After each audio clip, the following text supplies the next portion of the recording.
Hey guys, welcome to Approach the Nerd, and we are having our charmed after chat live stream style. So basically, we're reviewing season 3, episode 10. Um, this this episode, guys. This episode was insane. I mean, like insane. The very first opening of this episode, where we see Macy like running through the alley and she like creeps behind like the little bin. I was getting Charmed OG feelings, OG Charm when they used to go hunting for, demons. And for some reason, they 9 times out of 10 were always in the crawl space of some building or in the damn alley. But I did like that she kind of crouched in that little area and she like put this like potions or powder, whatever it was, on this knife, and it glue green, and she was going to kill like this creature.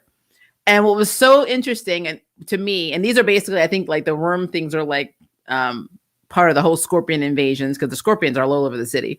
But the creature was like getting ready to attack this guy who like came out of this back like side door or whatever, where he was the building, and he's on the phone the whole freaking time, and like he doesn't like this thing is like literally about to chow down on him, and like nothing breaks this man's concentration.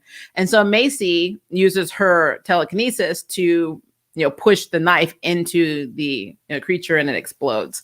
I thought it was cool.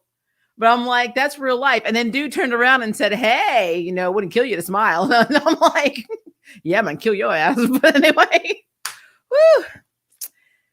So that was a good opening. I like how they opened with that. That was pretty cool. And then we learned that literally the girls have been running ragged, going in rotation to any area where the rift is detected, meaning a monster has appeared. And they've been doing this nonstop. They're not sleeping. They're stressed out. Everybody's having issues, especially Maggie.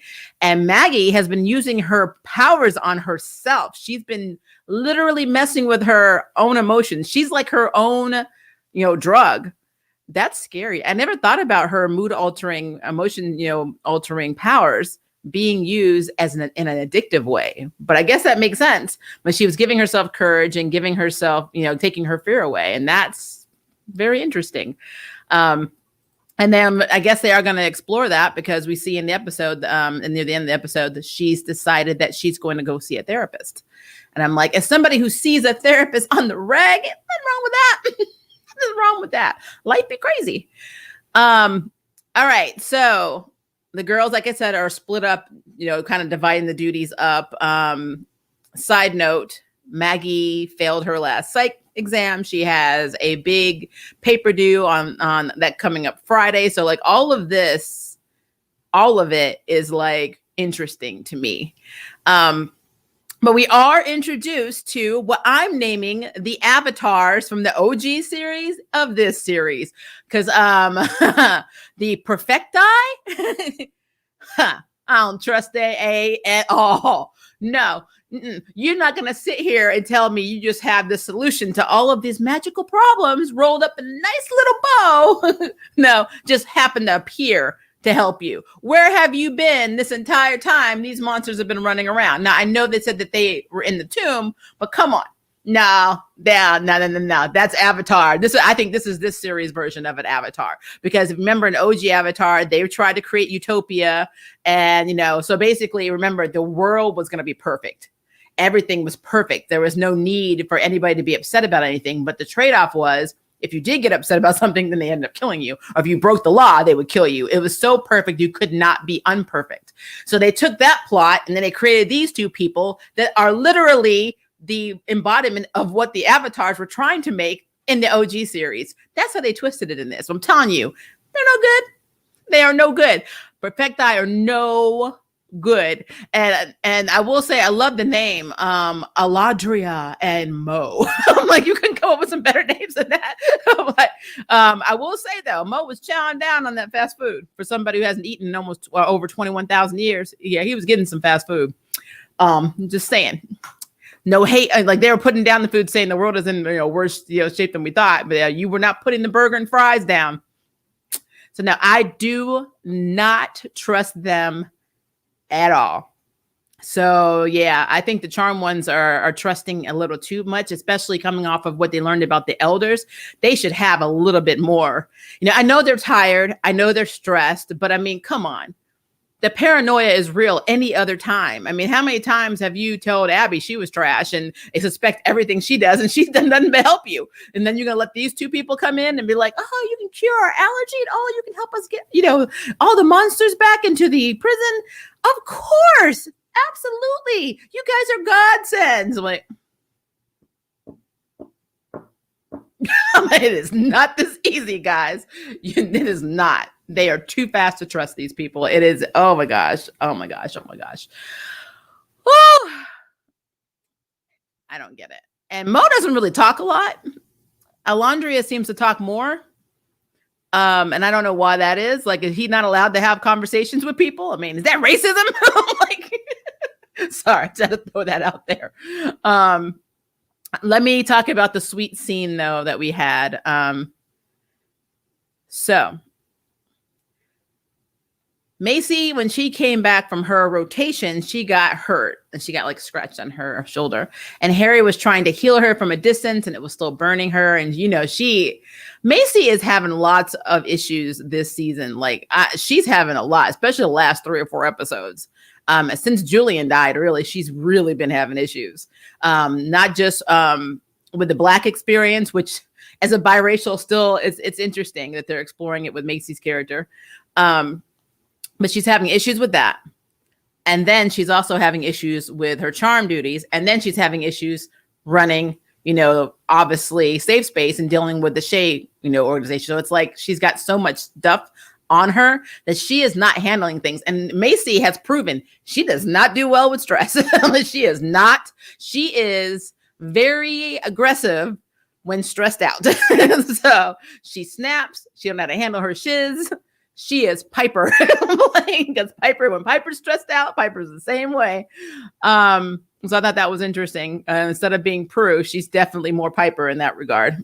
But so she goes home to try and, basically use the first aid kit because Harry he can't heal her. He tried, it doesn't work. So she goes home. And the pain is really like, it's infected. So she passes out basically. So she's unconscious on the floor. And so Harry, at the same time, when we first see like the Perfecti, they first find Mel because Mel is, there's like an anomaly and she's going to see what it is. So the Rift basically detected something. And so she's going to see what it is so she can take it out. And she does destroy the monster, but then these 2 lights appear and they come down and they start making this screeching noise and it starts hurting her. And what's interesting is Mel uses her, I'm going to say it, her human torch fire ability. And it does nothing on them. But she doesn't think to try the frozen power. I mean, Elsa never, when Elsa uses that power, she doesn't lose. So, I mean, why didn't you start with that? Freeze them. Like, make them immobile. But she didn't even try. I don't know what it was. She just didn't. So she threw the marble in the portal and went through and then they followed. And then, I'll get to Josefina because she, I love her character. So we will talk about her in a minute. But Josefina made this like binding spell with her brown magic mixed with like, I guess, an incantation from the Book of Elders to make like a super binding rope, basically. And, Mel's kind of like, I'll try it out. Well, none of Mel's crap is working. So once again, somebody else saved the charm ones. And then so at the time it was Josefina. So they managed to bind them. So I'm gonna get to Hasty in a second because this all kind of ties in. But and if you saw the episode, you know what I'm gonna say anyway. And if you haven't, why are you in here? But now you can stay. It's fine. But so when she's able to bind them, I don't know. First of all, before she even binds them with Josefina's rope, they do a containment spell, which you would think would work, right? Even though traditional magic is not affecting these two. So they do the containment spell. They kind of stand there. It really looks like they're just standing there amazed. Like, oh, they really put me in this bubble. Like, you really thought that this was going to do something? It's like the way they were standing there was funny. And then Harry, now I don't know if Harry's just never straight up saw a horror movie in his life. And he lived a long time. So if this is you and this is the villain, why are you this close? I'm like, you don't do, there are rules, Harry. You don't approach them and stare at them and like, like, so of course they reached their hand in and took his magic, borrowed his magic. Then mark my words, their ability to borrow magic is going to bite the charm ones in the A. So I'll get back to that. So anyway, yeah, so Harry got knocked down and Mel didn't know what to do. So then she used Josefina's binding, spell, and it worked because Josefina is awesome and apparently you're much better at this game than Mel and Maggie and Macy are, and she's not even a charm one. And so they're bound. And let's give Mel some props this week, guys. She didn't call Abby for help, nor did she call Jordan. They get a gold star for that. Leave them alone. I'm like, handle your own business and leave them alone. So I am going to give Mel a little props for that, because I was really waiting for her to because she couldn't reach Macy because she didn't realize Macy was unconscious. She couldn't reach Maggie because Maggie was in the Black Forest. So then who else did she have to call? Abigail and Jordan. And she didn't call Abigail and she didn't call Jordan. I was like, wow. I mean, I threw a party. I'm gonna be real with you. They left Abby out of this. And I'm so happy that they did, because I didn't want her to get hurt or involved in this nonsense, because that's inevitably what would have happened. And she's on this thing that I gotta prove myself to the charm.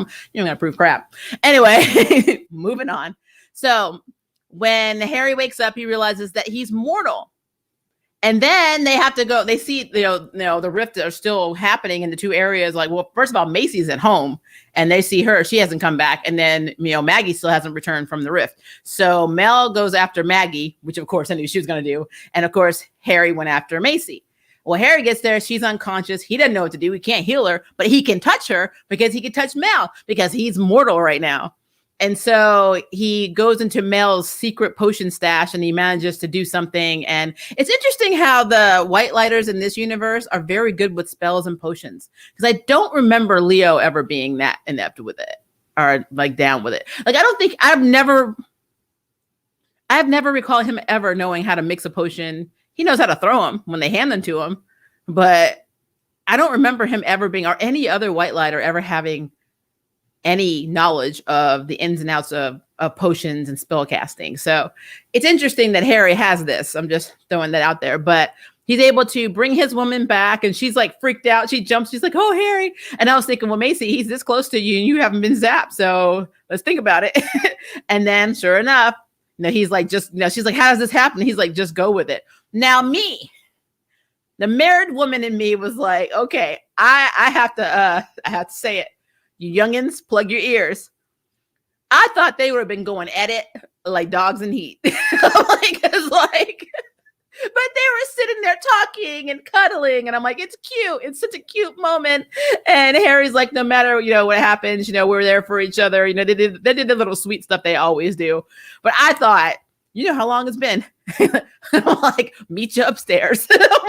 And then do it. But whatever. I get it. I don't, but I get it. But the hasty moment was very, very sweet. But we learned something from this. Harry liked being mortal, and Macy is terrified of him becoming mortal. He wants to be mortal because he wants to be able to touch her and kiss her and hug her and not die before her. He doesn't want to outlive her. She wants him not to be mortal because he can die and then she's left alone. So they both essentially don't want to lose the other person, but they're not agreeing on the best method for that to occur. So this is going to be a future argument. I can see it.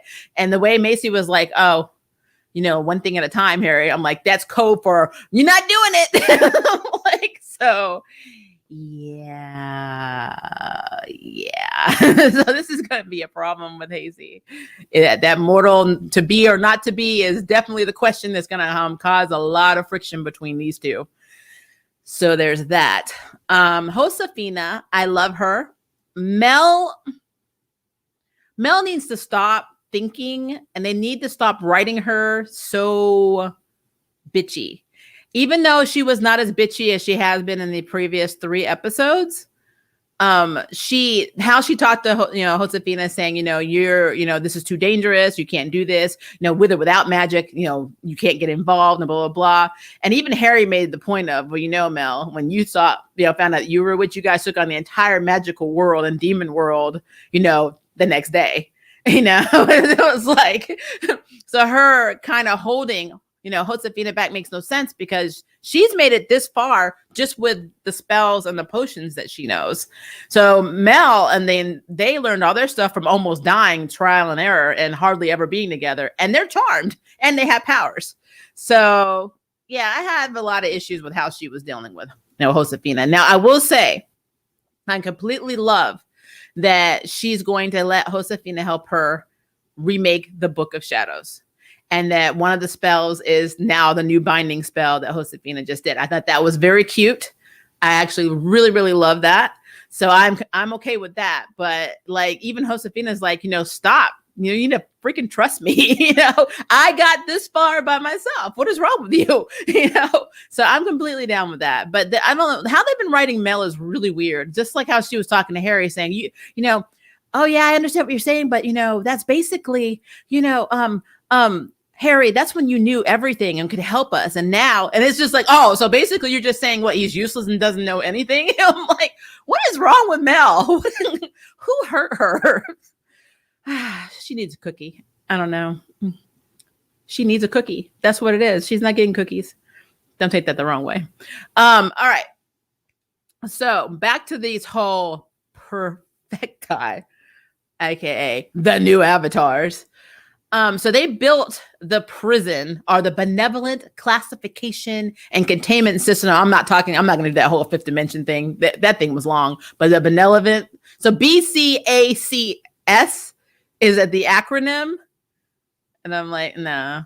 I'm like, but that's what they named it. And no, they built it. They pretty much tagged all these magical creatures that they deemed not perfect and dumped them in the magical avatar, and then they went to the temple and went to sleep.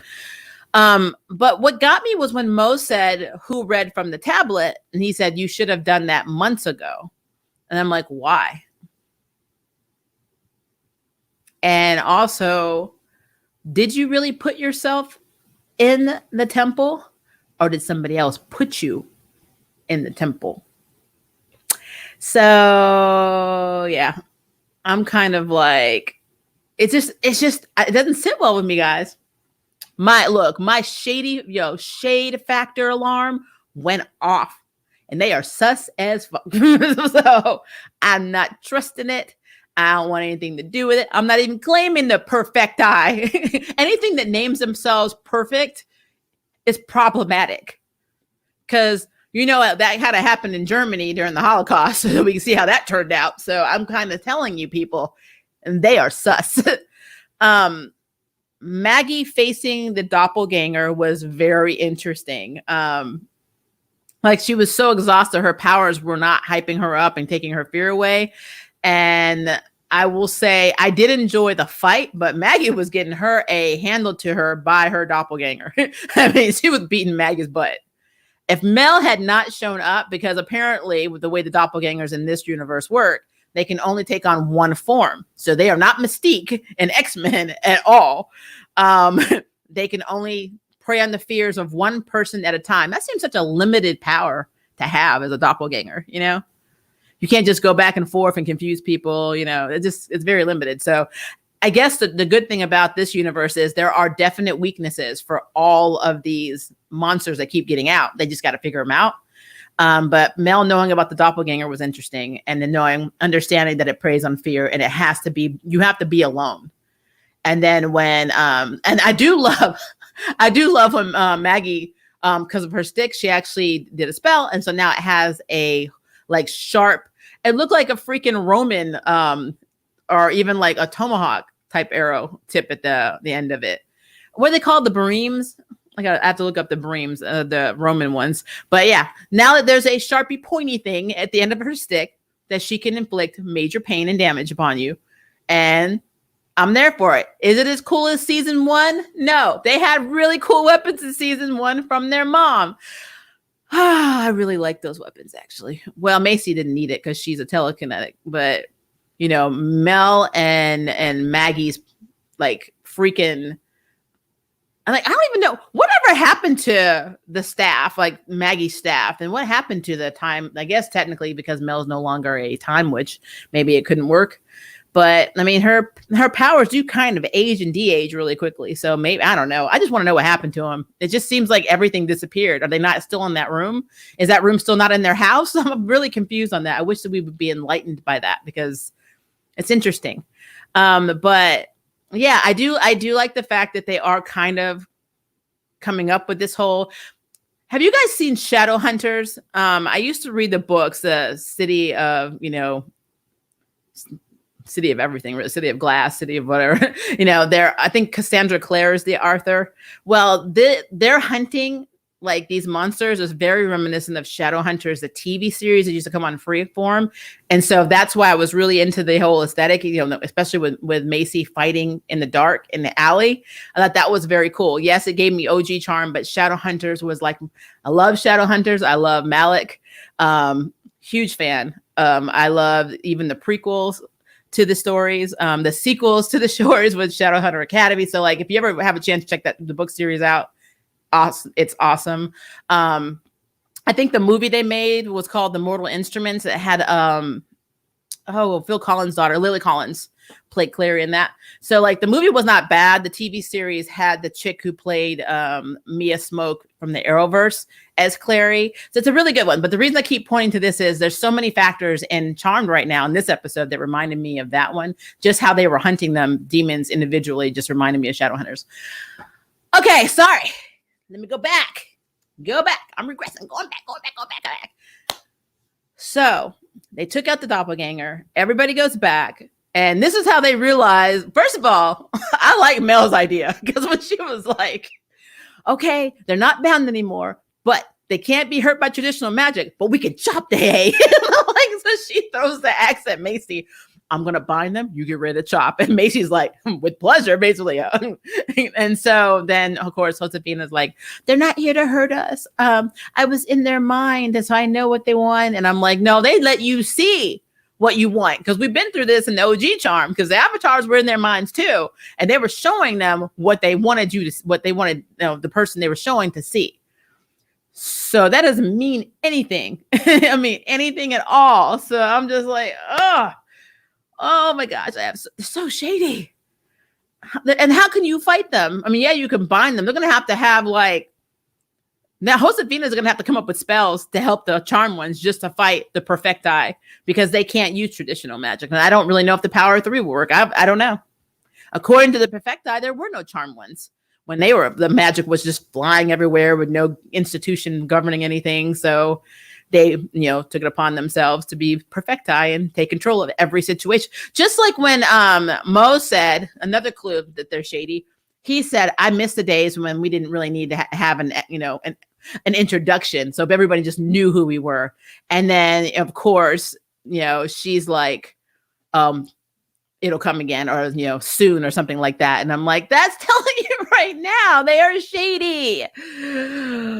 Oh, guys. But yeah, we had no Abby and Jordan in this episode. So we had a cute Hasty moment, a couple of cute Hasty moments. One that I know is going to lead to, of course, trouble in paradise. And that's the whole mortal, not mortal conversation. Mel needs a donut, a cookie, something. Maggie she's using her powers as a drug, making herself an addict. She's self-medicating, which she even said is a psych major. Self-medicating is ironic. So her making a therapy appointment very much needed because she's been having panic attacks since last season. So she has panic attacks. I get anxiety attacks, so I know it's messed up. I mean, it's a messed up situation. So I'm really happy that she is getting help. And this is the first time that I thought they're handling mental health issues correctly because they've been screwing up the past 2 or 3 episodes, especially Mel. So I am happy about that. But yeah, I mean, it was a pretty good episode. Like I said, it gave me my Shadowhunter feels. I got a little OG, charm feels. We got the avatars running around. Like, I'm not letting that go. We got a little bit more explanation on what's going on with pretty much everyone. And honestly, now we just have to wait until May 7th, because now we're moving to Friday again. And I'm just like, why are you doing this to me? I'm like, I get my review schedule down and then you change the date. So now we're going to have to move our streams to Friday, which may be beneficial since Friday night. A lot of people are off the next day. Or if you're not, at least if Saturday, maybe you can sleep in a little bit more, because I know it's difficult on Sunday night. So that's good. It's good that we're doing that. But I mean, come on. Like, why are you doing this? So now I'm like, well, what's going to be moving into their spot on Sunday? So it's all a mess, guys. It's just all a mess. And then of course, the one thing that I didn't talk about, and that's only because this is primarily what the next episode when we get it back is going to be about. And that is the charm ones are going on another dangerous journey to cure their allergy, no matter what it takes. And there could have side effects. What side effects? We won't know till we know. Oh, you're just a bundle of information. Perfecti. I'm like, guys. guys. I have some additional questions, and then I'm going to start looking at the chat because I got it covered. I'm sorry. So if you're saying something, I don't know what you're saying, and I apologize. So if Macy has not been to work in over a week, is Swan just running safe space right now? Who's running safe space? Who is running it? I don't understand. Because if she has to sign things to get things done, and Swan doesn't have this executive power, what's happening? And if they get paid by the week, who's signing their time cards? So I just need to know. I need to know. And how is Mel getting all this time off of work? She's a professor. Doesn't she have classes that she has to attend? Like when she told Maggie's like, oh, I failed this test. She's like, you still took your test? I'm like, aren't you still teaching in school? I'm like, guys. The tablets were interesting when they were singing and they were lighting up. I thought that was pretty cool. And to throw that out there, it was really, really neat. Let's be fair. All they really needed to do was get some Switch lights and some Animal Crossing games and just put them in their hands, the Perfecti's hands. That's how you communicate, through Animal Crossing. That's all you need. Everybody's on the same page automatically. I mean, it works in my house. Everyone has a Switch. We all have Animal Crossing, so why not? They need to find something that they could all get into. And Mo would be he would be a gamer. He'd be a Fortniter though. That with burgers and fries. I think Mo is just, I don't think Mo would have a problem adjusting to Earth life. He seems to fit right in. I mean, dude was even calling for ketchup. They just learned English. They were calling for, he was like, ketchup. I'm like, all right, Mo. But yeah, it's interesting. I really thought we were going to learn more about Marisol this week though. Oh, missed opportunity. I don't think we are. I don't think we're going to learn anything for a while about Marisol, and that's going to bother me a lot, because I really need them to resolve their family issues before they start making bigger issues, because it is like the whole conversation Macy had with Harry saying that she's tired of fighting for a world that doesn't really fight for her, which technically is not true. There are a lot of people out there that would fight for her. You're just basically being affected by the negativity in this world. There are a lot of people that are the direct opposite. So I get it. She's in her feelings. Like I said, she's going through it. Macy's been going through it. And it's something that Mel can understand it from the Hispanic experience. She could face racism, discrimination from that side, even though for some reason in the Charmed universe, which is very weird to me, considering who the president was last year, Mel's never had anyone come up to her and treat her like ICE is coming, especially when they were in safe space in Seattle. And, yes, they had new identities or whatever. But I mean, it's really weird that she did not experience any, and I mean any racism that I can recall at all. Like, I don't even think Mel has had a homophobic problem, which is weird considering how progressive this show is. I mean, just to really, really think about this and then put it, if you can remember a time, please, from season 1 on, please let me know, because I don't remember Mel experiencing any outside of sexism, which they've all experienced in the show. I don't really think that Mel has experienced anything in terms of racism or in terms of homophobia. And I think that's interesting because the entire series was promoted as a Latina X series. And so, but we're actually having more of a Black Lives Matter experience than we are with anything going on in, the Latina X experience. I'm not saying it's not needed. I just think it's interesting that the character that's going through the most is the one who's half Black and supposed to be half Latina X. And they're only talking about that. We're barely getting a little bit of mental health. We're getting no other issues. We're not talking about anything else happening. No other traumas, no more discrimination. It's interesting. I mean, just really think about it. And then the other character, who is half Black, half Latina, because she's more light-skinned like me, doesn't get thrown into that bucket where her older sister is, because Macy is not dark. She is only a little bit darker. If you really look at Macy on the streets, you would think she was mixed or that she was something else. So it's just really interesting that Macy's the one going through it. I'm really curious about that. I know I'll talk about it a lot. It's just an interesting transition for me to see Macy going from stressed about being a scientist, stressed about not being taken seriously, not being able to work, dealing with her feelings for Harry, to everybody is pretty much treating me like crap because I'm half Black, which with the Shea group is happening. It's just very interesting. It's very interesting, but it is what it is. It is what it is. All right. But you got my question. I want to know who's running Safe Space, how Mel still has a job. Because really Maggie was the only one going to class and trying. I don't know what the hell they were doing all day besides sleeping and getting drunk off coffee. And I do love that their powers do fade out when they're tired and exhausted. Like they do not work very well. So their emotions are basically the ones in control of how their powers are working. Because I remember in OG Charm, their sisterhood could get rid of their powers if they weren't getting along. And you would always see the symbol on the book just split. And it's like, oh, we can't use our powers this week because we're mad at each other. So I thought that was interesting. And yeah. Don't think I forgot anything. The only other thing I didn't talk about was that the reason Josefina initially let the Perfecti go from the binding is because she thought they would give her powers or help her unlock her powers, which did not work. They can only borrow, again, shady, borrow others' powers, not bestow powers. But you're Perfecti. You should be able to do everything perfectly. So yeah, that's a mess. All right, here we go. Is Ray on? There you are, Ray. Drinking game. I got my water of truth. I've been talking for 32 minutes straight. So had to take a sip so you could take a sip. Because apparently Mr. Ray Alexander and his lovely boyfriend have a drinking game that whenever I drink my water from my huge jugs, they drink. So I'm just keeping it real, Ray.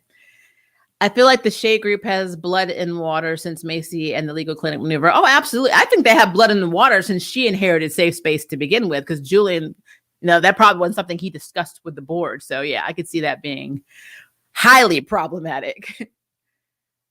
I think I already did that one. They got exhausted too in OG Charm, magic wise. That's true. I remember when Phoebe was having issues. She was so tired she couldn't have a premonition. Did you catch that when Mel showed Josefina the book, the cover page was the same as the OG? Yes. In the first episode, the pilot episode of Charmed, Melinda Warren was in their book. They never explained why. Like, how is Melinda Warren related to, their family? It doesn't make any sense. So yeah, maybe somewhere down the line it split, but then wouldn't they have a connection to the OG Charm sisters? It's very, very strange. Let's see. I thought Maggie learned her lesson from the hurt blocker from season 1. Nope. They don't learn lessons in this show. Come on. They learn in the episode and then they forget it and they do the same crap later on. Unfortunately, that is the writing. It's sad. When I saw these Perfecti, I thought if there ever were main villains of a season, it would be these two. Yeah, because they're avatars. I mean, it's what it is. Okay, let me move all the way up and then I'll come back down because I know that this it's the fade and I don't want to miss people's comments. Okay. Gemini twins, the Perfecti are just there to wrap up the Tomb of Chaos because there's no way TCO could vanquish them all. I don't feel they have ulterior motives. I don't agree with that because they give me shady. I have shady feelings from them. They are shady. Shady. Like there is no reason why when Mo Set made that comment saying, I miss the days when we didn't need an introduction. And then she's like, oh, well, soon. What does that mean? Why would the world know who the heck you are? You're just here to get all these creatures back. That doesn't make any sense. There's no reason for them to know that. So, yeah. Hey, Blue, how are you? They want to control the prison for a reason. They're not doing it out of the goodness of their hearts. I absolutely agree with that. There's something going on. There is something going on. I mean, it would be messed up to find out that they were doing the same thing, that Vivian and them were doing with magical creatures. And maybe some of the magical creatures aren't even bad. They're just in this prison, in one space to be controlled or to borrow magic or to cipher magic. That would be really messed up. If that's also would be really sad that they'd be recycling something in a different way, but it was basically the same plot. So just throwing it out there. Macy was legit asleep for half the episode. I can't argue with that. She was. I thought it was interesting. Like she was angry, then she was stressed out, and she's like, "I'm gonna go home and get the kit." And she pours I think it was the iodine on her, and then she's like, "That hurt more than it should." Bloop. And then we didn't see her for 5 or 6 scenes. No, about four scenes, and then she was just unconscious. It's a thing. More Spanish magic. Yep. I'm loving that they're doing this. I want them to incorporate all types of magic. I think it would be awesome. Right from last episode, no, Bruja magic is not the basis for Western ceremonial magic. Yeah, I mean, I think a lot of magic, even Celtic magic, has a basis in other forms. It's like language. Our languages are all derived from pieces of various things. So I think that Western ceremonial magic can actually have a basis in a lot of different, or borrow things from a lot of different forms of magic. You'd be surprised, even because my mother, where she's from in Scotland, my mother's family is very Celtic. They're in the Highlands, and they're very spiritual. My mother was very spiritual, and the things that they believe, some of the things they believe, almost border on transcendentalism, and transcendentalism has a big voodoo basis, which I didn't know. Yeah, but when you think about voodoo, you think about people being sacrificed or having animals sacrificed. You have no idea the connection to nature that so many bases of these, Wiccans do it, Pasias do it in Thailand. I can't remember the name of the priests in Thailand, big believers that trees hold souls and things like that. So it's really cool. It's very cool. So I think everything's connected, that it's just expressed differently. And a lot of people don't know the true history of everything to begin with. So it's fascinating. It's just fascinating. Yeah, I don't get that and don't like that. Whole story should affect the power of a charm witch has versus a regular witch. I'm trying to figure out. I mean, how did the Perfecti keep the portal open? You know what I mean? How did they keep, because they're not the basis for magic, right? So how did they affect elder magic? It's confusing because they're avatars. They are. They're freaking avatars. How many people are going to face Palm Harry? This is the second episode this happened. I mean, everyone in the crew and everyone in the cast, everybody. The charm ones are privileged. Yeah, in a way. Yeah. I love how everybody is so tired and so stressed out having to go out here and deal with all these rifts. And I'm like, you did it. You did it. Anybody that gets harmed in the making of this process is your fault because you read the tablet and you opened the damn door. You did this. So stop your moaning. They didn't have a problem with demons. That's why they didn't call Abby. They usually call Abby for everything. Everything. When Mel's like, how am I going to do? Abby, come over here and help me handle this situation. Just for Abby to be like, really? Like, you call me unredeemable? But now, I mean, they always call Abby. Always. It's kind of sad. Melanie's props. She did it in the book. She did it in the book is back in the book she worked on for forever. I agree that I'm giving her props for what she did so far. I mean, even down to the cover. And like, she even got the charmed symbol, which, where did she get this printed from? Where did she go to get the book printed? I would love to know that. Yeah, I'm making this magical book. I need to have this leather bound, green leather bound book casing with the, the actual logo embedded in, that's just interesting to me. But, it's charm. You have to suspend your disbelief. They have to abuse the white male occasionally to appease the wokus. The wokus. Oh, Nick, are you a person that hates wokey people? Thank you, Bravo. That bothered the heck out of me. So incorrect. I thought a lot on it, and I think it was the basis of the Vera magic, which could be accurate because they don't practice. Are you talking about like Josefina's magic versus the Charm one's magic? I'm just trying to understand what you're saying. Sorry. Hasty, yep, we loved Hasty. North American folk magic or European? Well, there's magic in every culture. My grandfather was Apache, and you won't tell them that what they practice is that spiritual magic, because it is. That my father's daddy was 100% Apache. Hence why I kind of look like this. I remember Leo scrying. Yeah, I don't remember him doing potions though, like mixing potions or doing anything. I don't remember that, but I do remember that. I think everybody at that point was scrying, but I just don't remember that. Okay, you might be right. I thought the potions were already made by Mel. No, but you have to know did they train him on it? Like, I can just pick up a vial and be like, what the heck's this? Unless there's a label on it that has a nutritional label on the back. This is this, and this. How do you know which ones to use? What combination to use? You don't just put random stuff in people's mouths or whatever, or on their arms or whatever. You need to know what they do. That's why I'm saying, I wonder, like, do the White Lighters have to take potion courses? Do they have to learn witchcraft? Or learn about witchcraft to the extent that they know what everything is? I've always wondered about that, because I never saw Leo get that involved in what the Charm ones were doing in the OG series. So it's just something I was wondering. The White Lighters in this universe are proxy for elder witches, for baby witches. They, the guides, teachers, healers, and all. Harry was the major teacher in the beginning. But was he teaching them potions, or were they learning it through the book? I have to go back and look at that, because that's really interesting.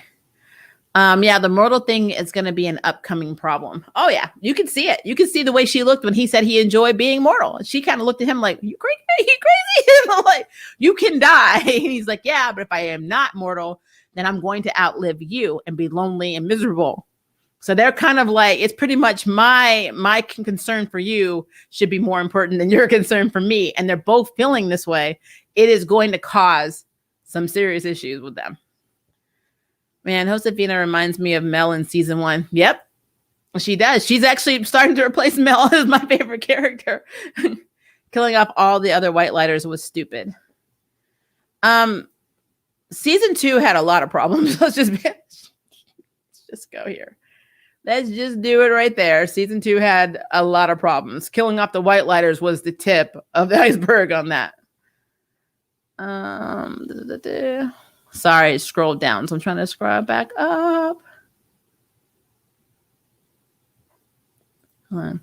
People discriminate against me because I'm 1/8 leprechaun. Okay. I'm like, I don't know what to say to that. Okay. No, but at Seattle 11, college is tradition, more liberal institutions, and her mother was a powerful person, so she had some privilege. She did. They got to go to school. I remember up until their mother died, they went like tuition free. And then when their mother died, I remember Maggie saying, I'm going to have to get this, I get a waitressing jobs or find another job that pays more than my waitressing job so I can pay for next semester. I do remember that. Mel still got perks a little bit because she was, what was it? She was a professor. No, she was an assistant professor. I don't think she was a professor. I think she was an adjunct professor, but she was also getting her grad. She was in grad school, I believe, until she rewrote everything with Nico, and then everything kind of went all over the place. So I really don't know what happened to her credentials after that, because she was a bartender and she didn't have the experience of teaching because she rewrote herself. When she rewrote the history, Nico wasn't there to wake her up in time for her interview. I remember that. So she never got the job at the university. So I don't know what credentials she has right now, what experience she has right now to be teaching. It's just a thing, I guess. I don't know. They just kind of went with it. Betrayal, trauma, etc. tends to make people feel isolated and alone, yet billions face it every day. I mean, it's trauma. I mean, we all have it. That's why I have a therapist. How often do people watch a show live as it airs versus streaming on demand, though? A lot of people, I DVR it. So I literally start watching it about 8:30 because I don't like all of the commercials that play on Xfinity. So I literally wait, and the CW is notorious for having it. Like, if you really just time the show, it's probably not even an hour. It may be closer to like 32 minutes or 38 minutes or something like that. And the rest is just all straight commercials. So I like being able to fast forward, but a lot of people, it depends. If you work really, really early on a Monday, some people probably do wait for the CW app to drop and watch it the next day. I think the Turnout does. I think he watches it in the morning. He was watching it on the app. I may have gotten him watching it the same night, but I don't know. But yeah, just depends. Because I do so many reviews and I have multiple channels, and then I have a very busy day job as well as do voice acting. I don't have the luxury of waiting sometimes, even though sometimes I would love to not have to watch things at certain times every week because I'm exhausted. But, Charmed is one of the ones that you can just get behind because they're so easy to talk about, because you have so much knowledge, not only from this season, you have knowledge from the OG Charmed. So you kind of know not necessarily what they're going to do, but you have like a basis of what you think is going to happen, even though they're entirely different series. But yeah, and I like theorizing on it. So this and Arrowverse shows are kind of easy to do. Some of the other shows are a little tougher though, especially anything comics. I love comics, but you guys know when you start breaking down comics, and I'm a girl, and yes, there are a lot of females out there that are into comics, but I'm in my 40s. And so I've forgotten more about comics than most people have read. And so it's like trying to keep up with what's happening now in comics on top of everything else. And then trying to review a series that's based on a comic that may be loosely based, and comparing them. Sometimes it's challenging. You got to go into the old brain, and it's hard. It's very, very hard. Mel was a student teacher. She was. Yes, that's exactly what she was. And I remember she was getting her grad. So yeah, that makes absolute sense. RIP white lighter plot devices. At first, when I saw the two lights, I'm like, oh, we found two white lighters. No, we didn't find two white lighters. Like, they're avatars. Let's see. Trying to scroll back up. I'm sorry, guys. It scrolls down very, very quickly. Going back up, back up.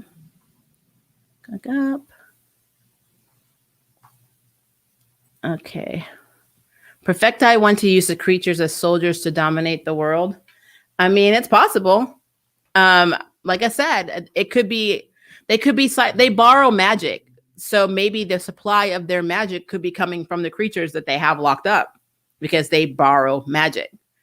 I would not be surprised. Maybe, at some point they want to add the charm ones to that collection. You never know. Poor Josefina, never going to get full active powers. Never say never.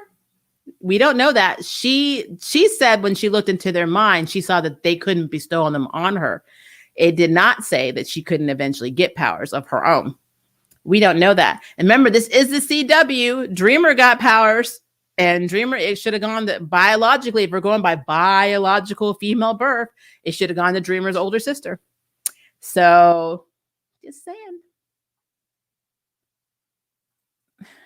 Who's your favorite female comic fighter? Comic fighter? Like comic book fighter?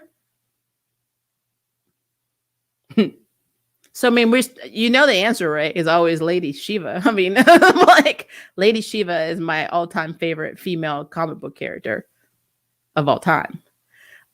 Second is Quanon, because Quanon is the Marvel version of Lady Shiva. There we go. We saw them fight only like 5 monsters out of the 170, and they were all easy to fight. They could have done so much more before transferring the big bad onto the Perfecti. And break nails? Come on now. I'm like, that's not how we roll in Charmed.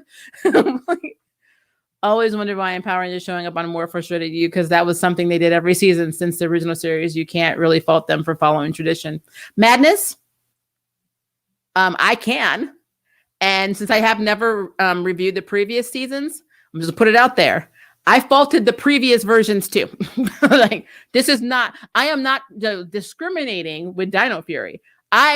All the way back to MMPR, I've had a problem with this concept because it's stupid. So if you want anyone to know who you are, then don't give them a reason to see you. It's like cheaters. You don't want people to know that you're cheating. Don't do it in the open. It's dumb.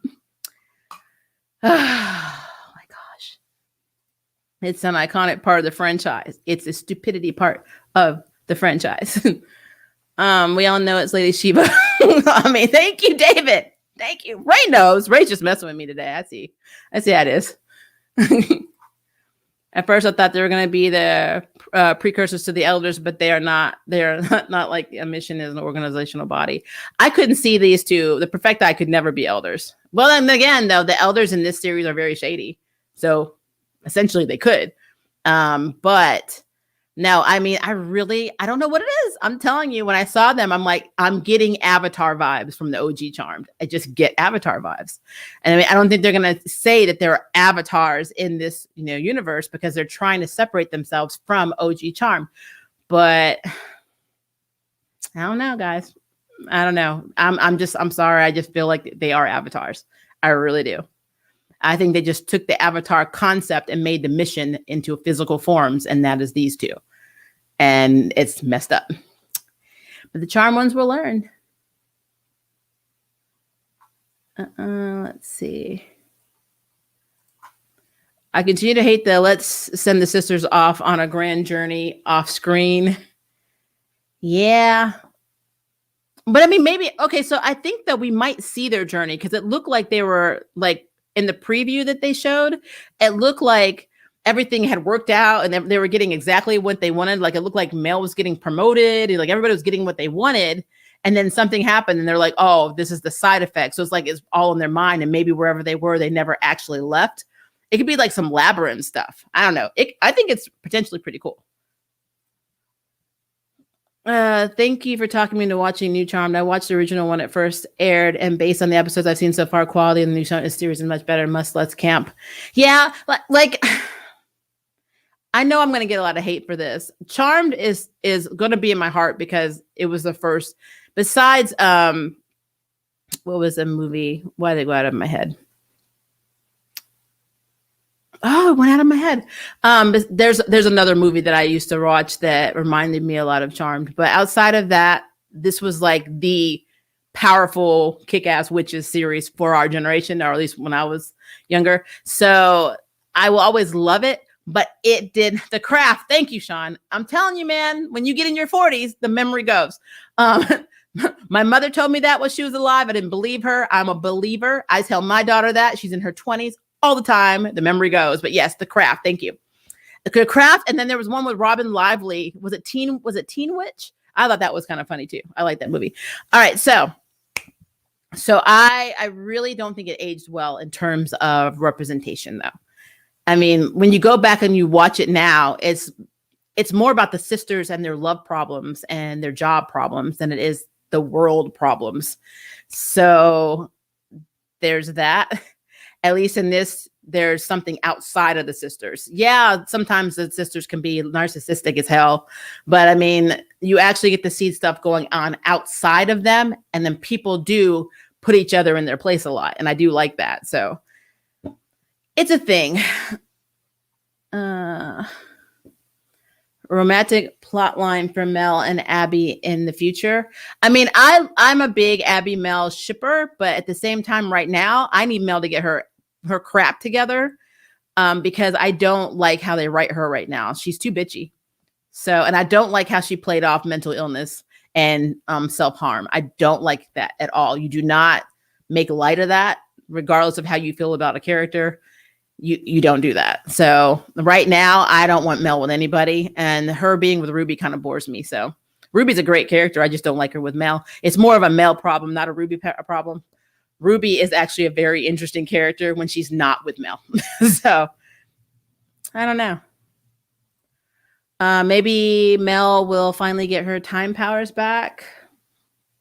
I mean, I don't know. I mean, how would she get them back? Because like they're not going to get them from the Perfecti because they can't give powers. They can only borrow yours. So I don't think I don't believe that's what's going to happen. But I mean, again, in Charmed, anything is possible. So like, I'm still of the impression that Jimmy's not dead. I don't think Jimmy is dead. So I don't know. I think a lot of things are going to come back and bite them in the butt over what's happening though right now. And it's going to be interesting. Oh yes, make more white lighters. Harry can be mortal then.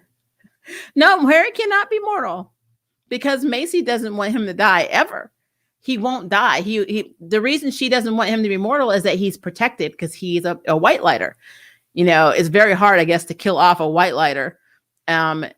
He'd be more of, in Macy's eyes, a liability. She would worry about him constantly. She'd be overprotective as heck. She wouldn't be able to get anything done. Macy is not good at handling stress and fear. She becomes very neurotic and a little aggressive. So I don't think him being mortal is going to work for her. She'd rather be the one that dies first. But he's trying to tell her is, I don't want to outlive you.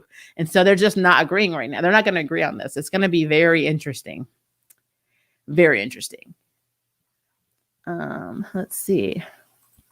The sisters come off as so privileged and entitled, sadly, and OG, but what can we do?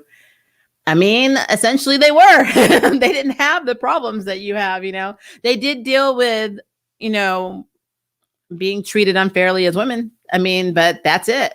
Like, I cannot remember any time that they went through any other struggles outside of their family lives, their love lives, and worrying about money, you know. And then, of course, obviously demons and the avatars and, you know, Gideon and all that stuff. But like nothing outside of that was ever really a problem for them. And then why would it be? They were 3 white women living in San Francisco. I mean, they didn't have problems. Now, had they been any other nationality, then you would have saw it a completely different way, especially in the late 90s, early 2000s. So it would have been a different show altogether. In season 1, Harry was made mortal. He turned old. So why didn't it work this time? Is it because the elders did a spell or power the Perfecti didn't? JL, this is a plot hole. Like, it is a plot hole. And it's one that I file away in my Doctor Who cabinet of plot holes because that is a valid question that I can't answer. I don't know why. That is a very good question. If Perfecti can take powers, can they take bindings or curses? Take whatever is keeping the sisters from touching? You would think so, but apparently they have to go on this magical quest that they're potentially going to die on because they're shady. Like, more than likely, though, they probably could have. They probably could have done it like that. I mean, they gave back Harry's, the borrowed ability, so why not? So weird. I miss Abby this episode, even if she's in Helping the Charmed Ones. I wish we still got to see what she was up to. So the problem I always have with Charmed is they underuse characters so much. For for episodes, you don't see them. It's almost like watching Nancy Drew, because that show drives me insane too.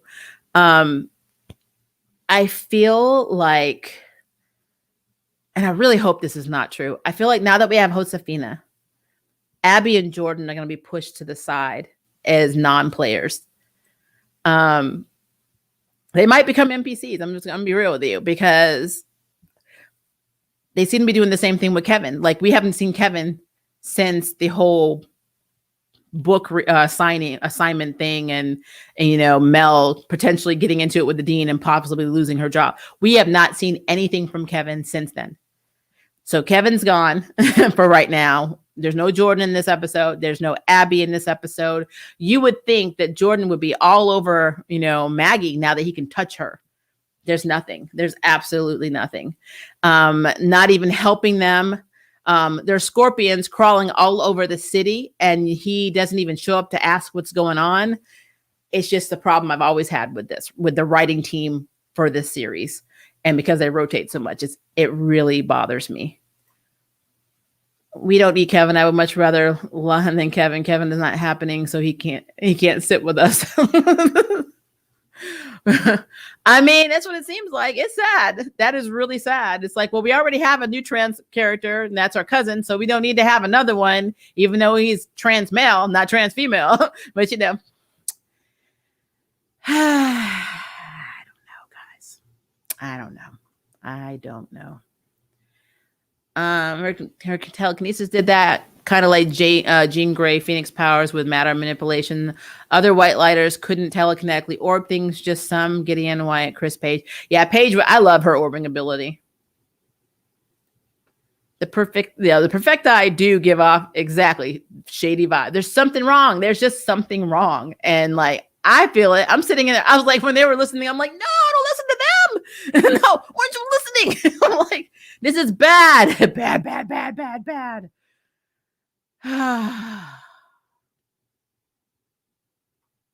I mean, guys, I'm trying to get at the top because, hi, April. Yes, I agree. I got the weird vibes from them. It's just something about them. And like, even their clothes remind me of Avatar, like the robes, like they just remind me. My rule from the Charn world, no matter which series we're looking at, if they wear long robes, they are no good. Like, because we have learned that people that put on these long robes are just bad. Just bad.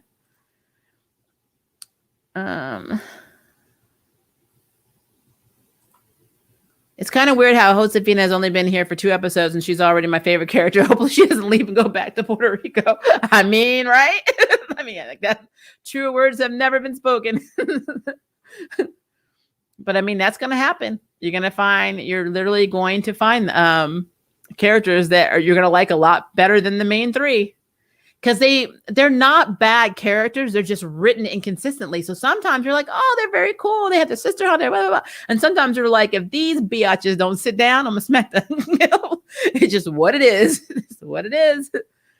Why are people hating on the elders so much? The world was in order and there were no humans getting magic demon overlords, magic dying, and magic prison breakouts is all I'm saying. Well, to be fair, Ray, we don't know that. There's a reason the elders created the Elder Command Center. We don't know what was happening outside of Hilltown. Hilltown was a very small view of the magical world. The bigger issue, Ray, is what happened to all the magical creatures from season 1. They don't come to the charm ones at all anymore. They know the charm ones weren't dead because they're magical. Like they sense things. So I don't know why they didn't just show up, especially now with the whole world knowing the revelation they're all alive. Like it's on social media. Everybody knows the house is in Seattle now. For some reason, nobody questions this. I still have questions with that. Why did you move your house that was supposedly blew up with you in it? Why did you fake your death? That's illegal. You should go to jail. I'm like, writers are not writing anything about that. They just expect us to just buy that crap and they just moved on. So that in itself tells me what we're dealing with in the writer's room. So I need people to understand we don't have to be right about every plot. We don't have to be right about every storyline, but consistently the CW has written storylines that are inconsistent. And when they bring in new characters, 9 times out of 10, there's something wrong with them. Even Celeste, was the one who literally created dark lighters. She created the process of extracting the darkness from white lighters. So everybody's shady. Like, everybody is. Love you, Maria, Queen and Charm fam. I got to get to this deadline done tonight. I will be rewatching. I love you all so much. And thank you all for well, good luck, Sean. I hope your deadline is successful. I understand. I have tons of them. And usually I rip out my hair. So, but I got mad faith that you're going to slay it.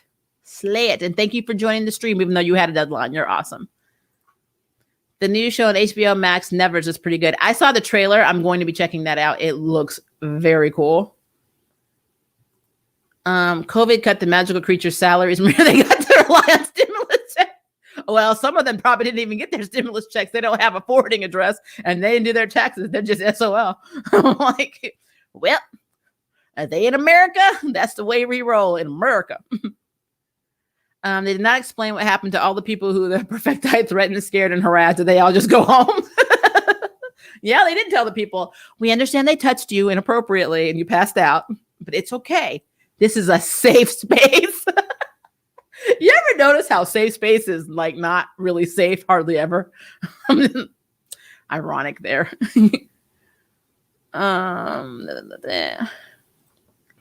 I fast forward through most CW shows. It's sad how much airtime on The Flash is them babbling about Iris. Kill her off already. Oh, Nick. I'm waiting for them to get rid of a lot of characters on The Flash. Like Killer Frost and Caitlin. I am not just so you know, if you've been on my channel for a long time, you understand when I say that I don't care about this whole ship war. I didn't care about it during the MuggleNet Harry, what was it? Harry Ginny versus Harry and Hermione shippers. I don't care. I don't give 5 fucks. I don't care. You like who you like.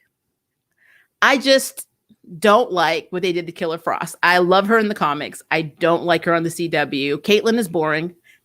I don't care about the Snowberry, this West Allen. I don't care about any of this stuff. I don't mind Iris. I feel sad for her character because they write her poorly, because the Iris West in the comics is a kick-ass, basically Lois Lane, and same universe.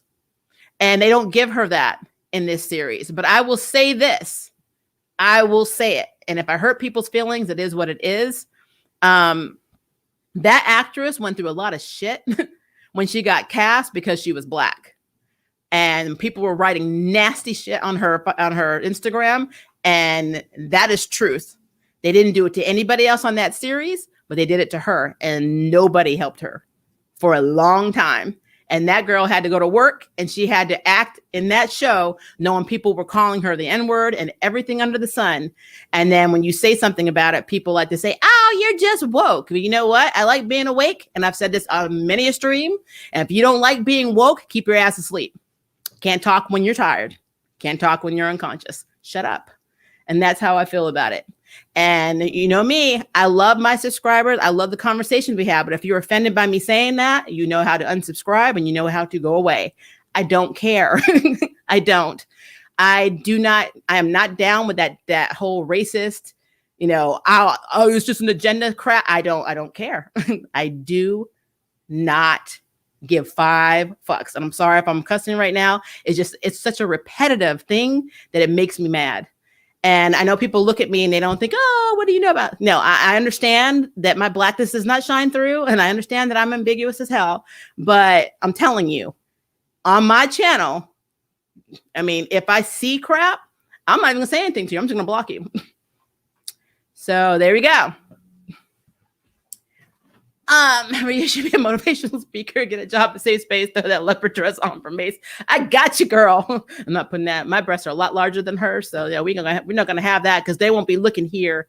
So motivational boobers.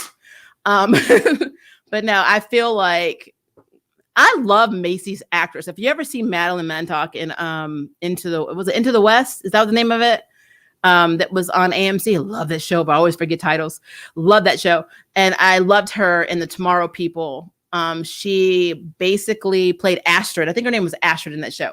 She's been in a lot of roles that I've liked. A few British shows too that I've liked. I like Macy for the most part. It is not Macy, Mel, or Maggie's fault that the writing sucks. That is what the thing is. That's why I always say it's the writing. I can't get mad at these actresses. I can't get mad at the characters per se because it is a writing problem. I think that the writers need to all go on a sabbatical and take some time for themselves. Think about what they've done, rewatch their stuff and be like, wow, we really effed that up. And then get together and do damage control on their own writing. Into the Westland. Thank you, April. Yes, I actually really love that show. I didn't get to see the last season. I need to go back and see if I can get that. But I love that show and I loved her. And I think she died though in the series. Did I just spoil it? I did. I'm sorry. I'm like, that could be a lie though. But I think she did. Macy's American accent is so good. I'm shook all the time. Now I'll tell you the one that shocks me, Ray. And that's maybe because my mother was Scottish, so I'm used to Scottish accents. Nick in the Nancy Drew show that I don't like watching anymore. If you don't know who Nick is, he's literally the only black character technically in the whole damn town is from Scotland. And so whenever you see him in interviews, it's pretty cool because it's like, oh, because people are like, oh, he's speaking with a Scottish accent. Because normally I'm used to Legends. I swear, almost every black character on Legends is either Australian or English or British of some sort. But having a black Scots is just really, really cool. So yeah. The writers need to get off that snake bite. Blue. Yeah, we got to do our Batwoman stream tomorrow. Thank you for reminding me. I need to watch it because I usually watch Charmed only on Sunday night. So I'll watch Batwoman in the morning and then we'll do a stream. But yes. You've watched regular show are Mac times 4. Wait, what? Explain what you're saying, Emmanuel. I'm sorry. I didn't know the actress who plays Iris went through that. And you're right. The writers are the ones giving the actors bad plots and dialogue. Oh, absolutely. I don't know what it is. And like some of these writers, they're not bad writers. They're just not what I think is really going on. And if this is what is actually happening, then I will apologize. I will like, writers, I got you. It is not your fault. You're doing the best you can. I wonder if the CW has them on such a tight schedule that they don't get enough time to really research what the writers before them have actually done in the script. They're just given like an outline. And so they're like, okay, we need this by this time, go. And so they're so all over the place because they don't know and they don't have that backstory and they don't have time to get it because they may have been assigned that, that job, like maybe in 1 or 2 days. And they have like maybe 2 weeks to get a treatment out of the script. That's what I think may be happening. Is a conveyor belt. They're treating it like a freaking factory. They're pumping out scripts, but they're not giving them any like actual, exposition on what they're writing. And that is a problem. That would make anybody suck. So it's sad. And I think when we see some of the better episodes, I kind of feel like it's some of the original writers that worked with the first showrunners that are actually writing the scripts. Now I'm just throwing that out there.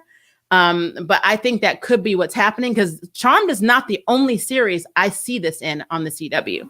So I kind of feel like there's crap across the board. And sometimes some of the stuff you see in one show will end up in a completely different show, but it's the exact same delivery. And so it's really weird. It's just very weird. And we know they share clothes in the CW because we've seen, I think somebody even on my, I did a review I think 2 or 3 months ago on one of the Charm episodes.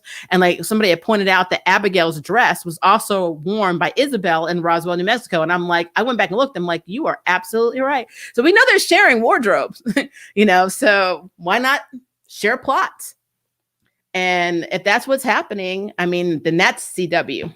That is the unrealistic deadlines on writers in the CW. And that's sad. It's just really sad. A writer has to have his mind actually dwell in his or her drama, no matter how talented he or she is. When soap writers write for hero dramas, it shows. True, but I will say, I haven't watched a ton. My mother used to watch this British soap opera called Carnegie Street, I think it was called. And then I had a friend that was really into General Hospital. Is that the name of it? I think it was. But one thing on the few episodes I was able to watch when I got kind of stressed out that everybody was sleeping with each other, like it was very confusing why that was okay all the time. These people live and breathe that, those shows. In the CW, though, I kind of feel like they're not allowed to stay with one series. So, like, when we look at something like what we're watching with the MCU, like Falcon and Winter Soldier, effing love what's happening. I loved what happened with WandaVision. These writers got to sit and talk and plan and outline, and they knew exactly what was going to happen, and they knew how many episodes they had to deal with. So they lived and breathed that crap because they knew it had to connect with the next property and the next movie. So CW doesn't have that. Like, I kind of feel like they don't talk to each other. They're just like, so you assigned this one this week? Oh yeah. Where were you last week? I was at Riverdale last week. Well, where are you going next week? All American. I really feel like that might be what happens. They just get rotated. And if that is how it is on the CW, that is just really effing sad. And I think one of the only series, there may be a couple that do not do that, are series that they throw a lot of money behind, like Superman and Lois.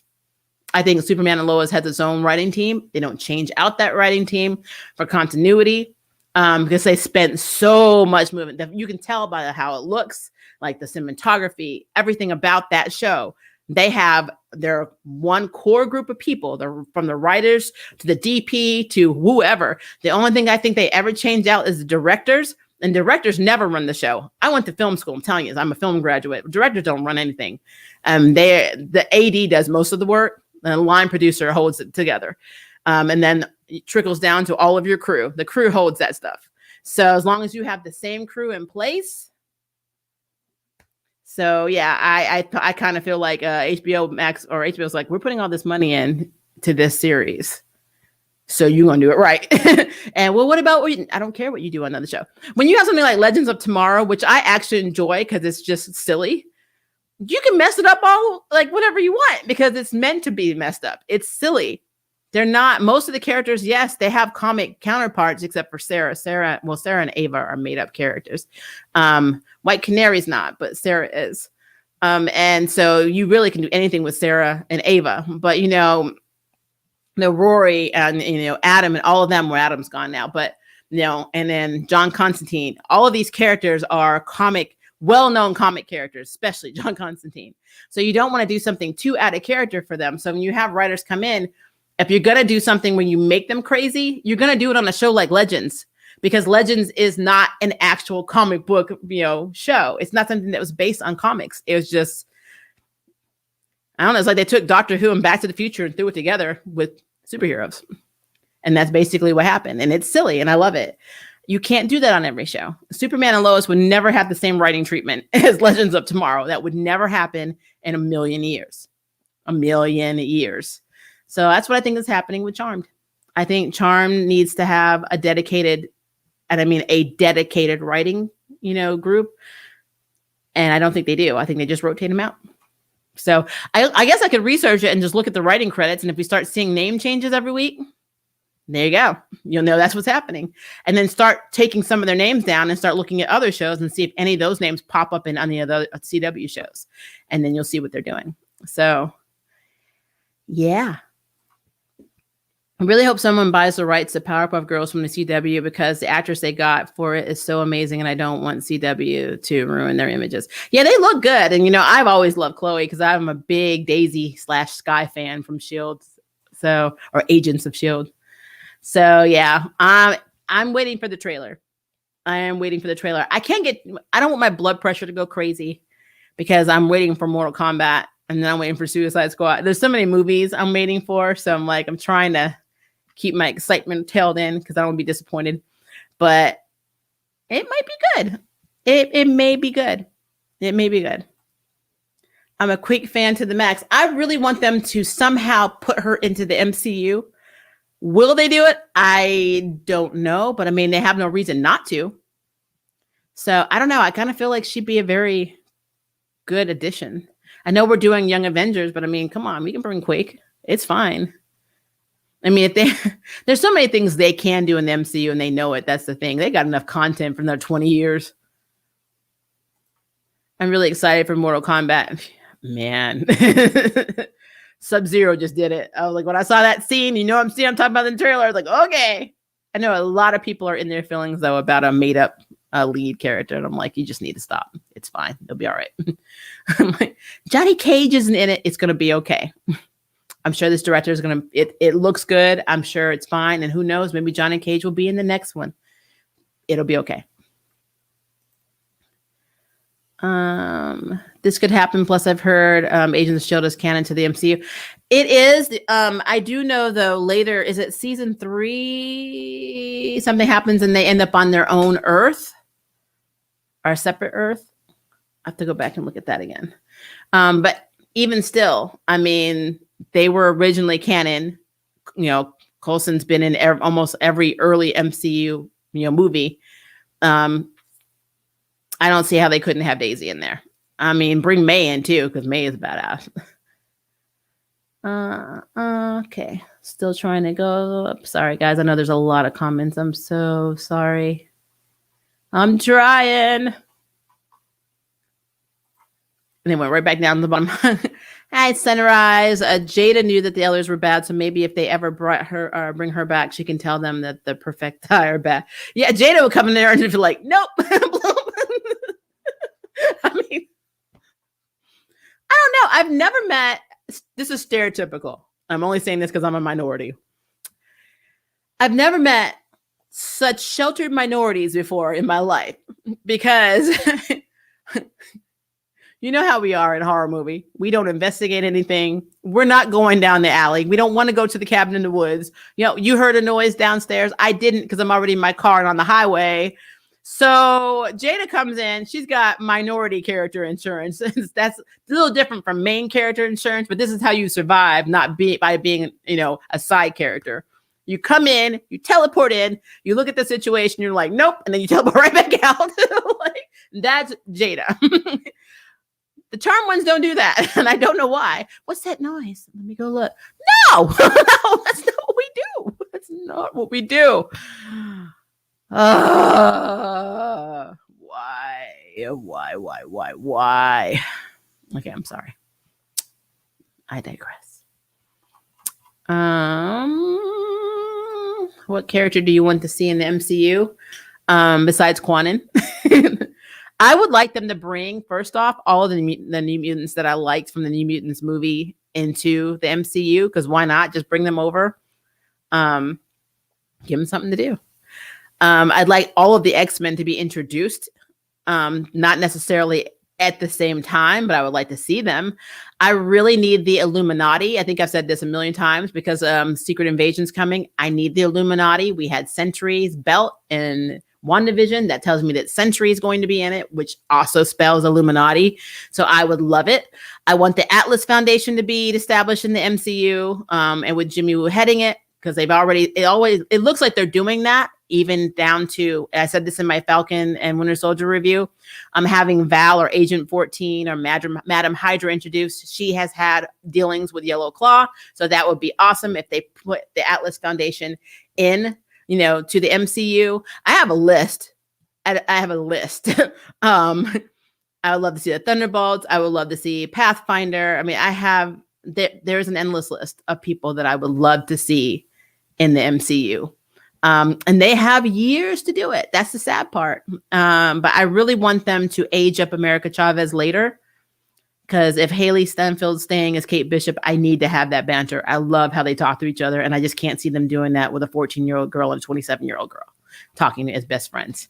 I can't see them be best friends. And that I just can't see it. So I need them to fix that. But I still have hope that they might, because we don't know how or what the time frame of America Chavez is in the Doctor Strange 2 movie. So we'll see. I have lots of theories. I don't know if it's going to happen, but yeah. But yeah, all of those, and then all of my other lists. They need to bring in Blue Marvel for sure. He needs to be introduced soon because we already have Monica Rambeau, so we need to have that. It is a lot. I also want to have I want to see Valkyrie have a bigger role in the MCU, even though she's already in it. But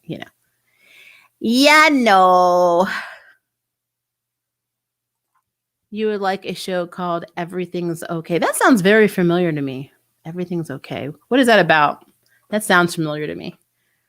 I've been waiting for Wiccan and Hulking since Age of Ultron. I know. It's going to be interesting. There's a rumor going around that Disney is making Wolverine anthology series for Disney Plus. I would not hate it. I think if they bring the Atlas Foundation in, I also said this in my last review, live stream, they should do it like they're doing the Wakanda series that they're trying to develop and bring over. I would love to have that because then you can bring so many characters in that are associated with the Atlas Foundation and Shang-Chi. I would love it. But yeah.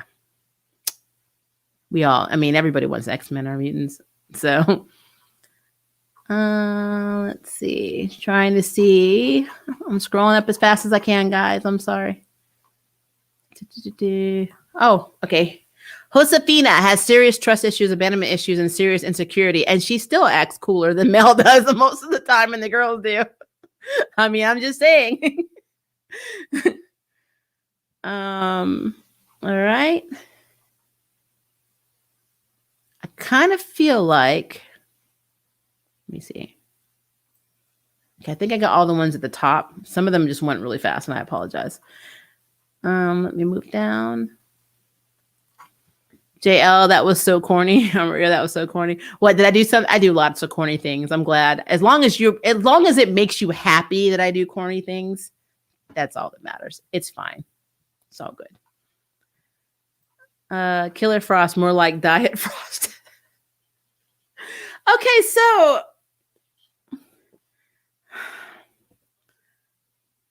like in the last Flash episode, I didn't mind her trying to bust Caitlin out of jail. I don't know. It's not even like Frost is not the Frost that we know. I know they morphed her, but again, CW does this. They make villains into heroes or anti-heroes, blah, blah, blah. They rehabilitate these people without them having to do anything to be rehabilitated. It's the CW treatment. I still prefer Killer Frost to Caitlin because Caitlin bores the hell out of me. I'm sorry. She's boring. I don't mean to be that way, but she just bores me. Yeah, she's very smart. She's pretty much the only medical engineer they have, so they need her to be the doctor basically or to figure out what's happening. But like even Allegra, who doesn't get a lot to do, is more interesting right now to me than Caitlin is. And I guess that's a writing problem because they don't give her anything to do. And now that they split her off from Frost, Caitlin's just the person back at Star Labs. Like everyone accuses Iris of being, Iris is not smart enough to be in Star Labs. Yeah, I agree that she doesn't have the science knowledge, but I will play devil's advocate. And I have said this in a video early days on my channel, probably almost 2 years ago. Why do people hate on Iris being team leader of Star Labs, right? But have no problem watching Eureka and loved Eureka and had no problem with the sheriff not knowing anything about science and always bailing out these astrophysicists and these physicists and all these brilliant people because this is a think tank town. And the guy who didn't even know the periodic table was helping them solve all of their problems whenever their experiments would cause problems in the town. Never had an issue. So play fair, guys. Play fair. Just saying. Does it seem like they just replaced their original core people, like the same formula repeat? Yep. Should I start Batwoman? Okay, Magic Me. Depends. So Batwoman, I don't mind Batwoman. I don't. Is it kind of cheesy sometimes? Yes. Is it kind of inconsistent? That's every CW show. So yes. Do you get to see characters in comics that are like Easter eggs? Yes. Is Gotham clean? Yes. Will it drive you crazy sometimes? Yes. But so you have that basis on what's actually going on in the Arrowverse. You probably should check it out, especially since they cast someone who I really like from Krypton as, well, I'm just going to be quiet now because you haven't watched it. But yes, I would say give it a chance.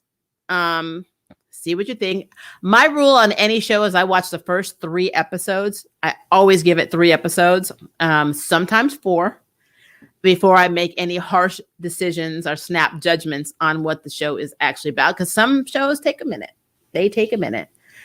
But I do agree with Mercenary. You definitely should read Batwoman so you know what you're getting into, because Kate Kane is a very cool comic book character. Looks a lot different in the comics than she does in the series. Is a lot more feminine in the comics than she is in the CW series. But again, remember, the CW is its own Earth. So Arrowverse is its own Earth. So we have the comic book Earth, then we have the Arrowverse Earth, and they are normally not connected. But I would check out at least the first 3.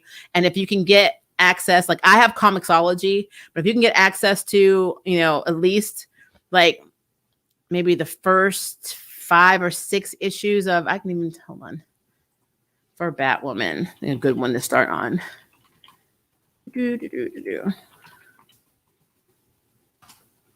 There are key issues that you can just like plop in that you don't really need to know a lot about. Just being real. Let's see here. So I would start with Detective Comics, issue 856, because that is the meeting between Maggie Sawyer and Kate Kane, which is a thing because Maggie Sawyer is very instrumental in most of Kate Kane's life. And you get to see a lot more of Kate Kane's personality as opposed to some of her earlier comics, where she basically is trying to find herself and was inspired. She was inspired by Batman, and she had lots of money. And she's kind of, to me, Kate Kane has always reminded me a lot of Kate Bishop. And I kind of feel like they're very similar characters, really. Actually very similar if you really look at the comic book iteration of Kate Bishop and Kate Kane. The only difference is Kate is a lesbian and Kate Kane is a lesbian, and Kate Bishop is a question mark because she flirts with America a lot. So she even does her own. She even flirts. She even like sat in a closet on a stakeout talking about America would really get a kick out of me being in the closet right now. And I'm like, yeah, something wrong with you. I'm like, but yeah, I would start. I like anything you find the Kate Kane and Detective Comics, though. I like the way they write her whenever they do introduce her into Detective Comics. I have a question, but it's really long. So I'm going to ask in the comment section, and when done with responses, pop it in there. Mech X for Disney, regular show, Cartoon Network, bomb shows that end deserve reboots. I agree. There are a lot of very cool Cartoon Network shows that they should redo. I like it. What was the Johnny Quest? Is it Adventure Time?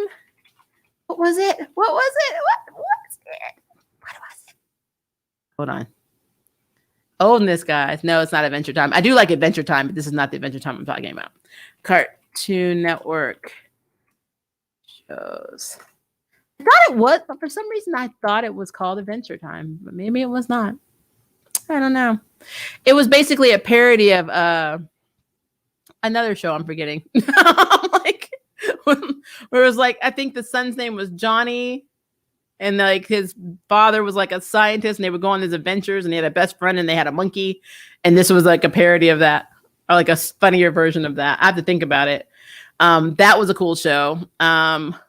What is that? Ronin Warriors? Yes, Ronin Warriors is cool, but that's actually just, I mean, they can just get the anime and, because Ronin Warriors is not an exclusive Cartoon Network show.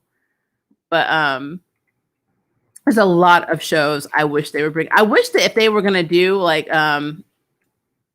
more like serious shows, that they did Samurai, Jack, or even Afro Samurai. Just bring those and have new seasons of those would be kind of cool.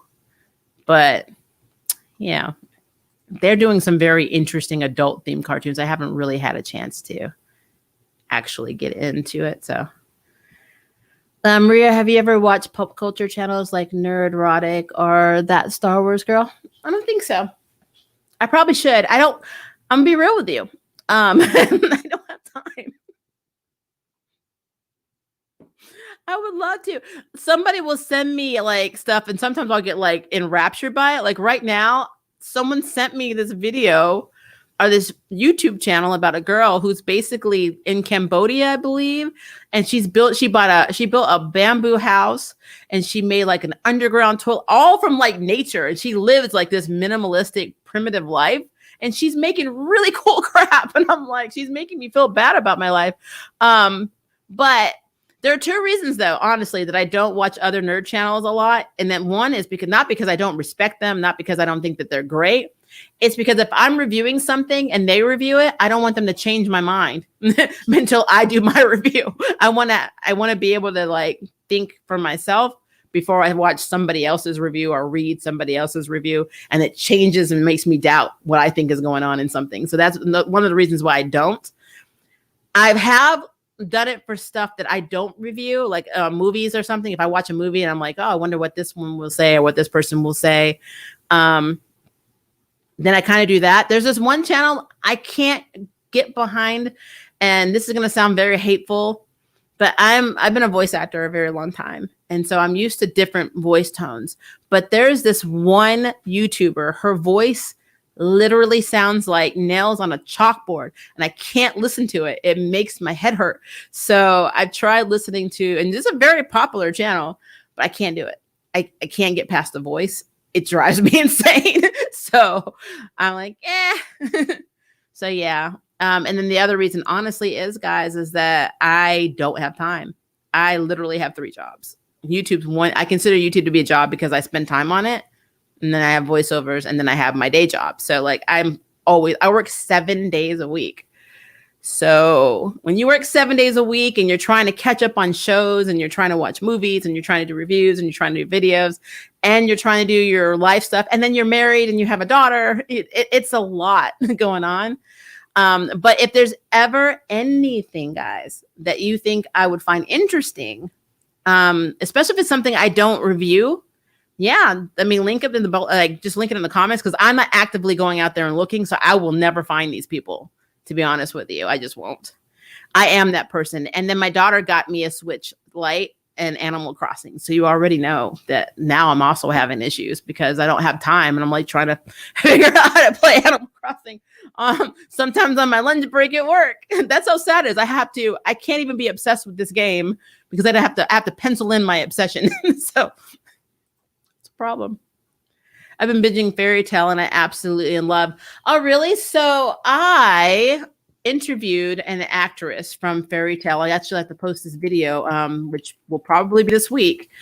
And let's see. I can tell you which character it is because I know a lot of people in my brain shut off. So, so I will tell you who she plays.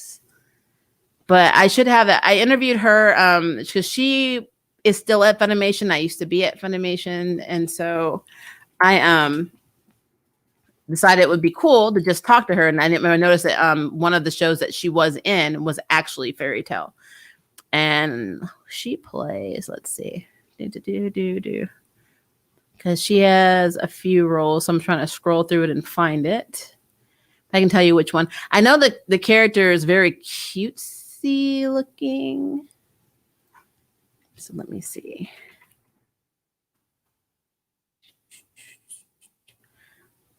I love when I look down a list credits, and then I'm like, wow, you were in that too. I know she's in My Hero Academia as Tamaki, the child version of Tamaki.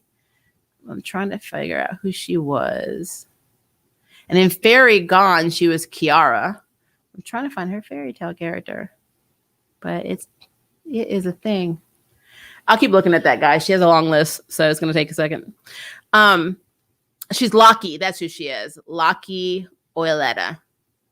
So that's who she played. So if you like Loki's character, then yeah, you will like Afia Yu is her name. I've been in animes. Like I was in Maho Sensei Negima. I was Mika in Child's Toy. I think it's Kodoma no Mocha.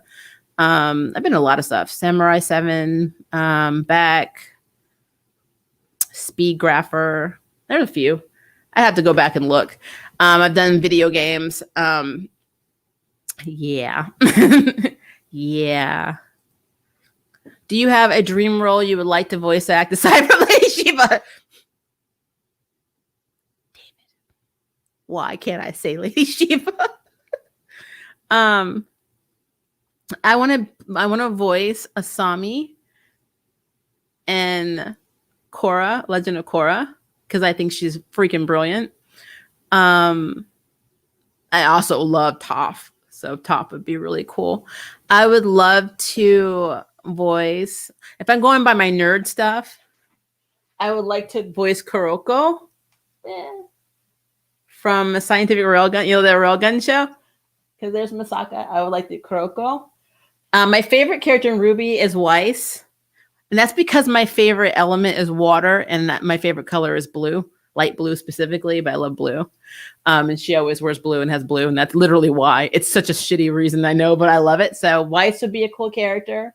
I also love Blake, so Blake would also be cool. And Ruby, I have a list of characters that I would like to do. If we were doing like, well, first of all, you are going to hear me be Betsy Braddock in a parody that we're doing for Blurred Without Fear. I am working on that project, so that is going to happen. We do our live voice. So if you haven't checked it out, our first Crisis on Infinite Earth parody video is on the channel, so you can watch it. And so I did the voice of Batwoman in that one and Lois Lane. And I was so sarcastic. So if you want to see us play around with voices, we're going to do that. More than likely, I'm going to do a lot more voiceover stuff because I've been doing it for 22 years. So, and then also one of the actresses that's with me on there, Jennifer Lee, who's on Crisis on Infinite Earth, is also at Funimation right now. And she's been in a lot of things. I think she's more notable when she was at Bang Zoom, though. She was in a series called, I think it's Magic Girl Nanaha, and she played Fate. So she's the dub actress for Fate. So yeah, we like to play around a lot with voice stuff. And of course, you've seen Kyle Abear on my channel a lot, and he's from Dragon Ball Z. He's from Naruto. He's from, I think he's in.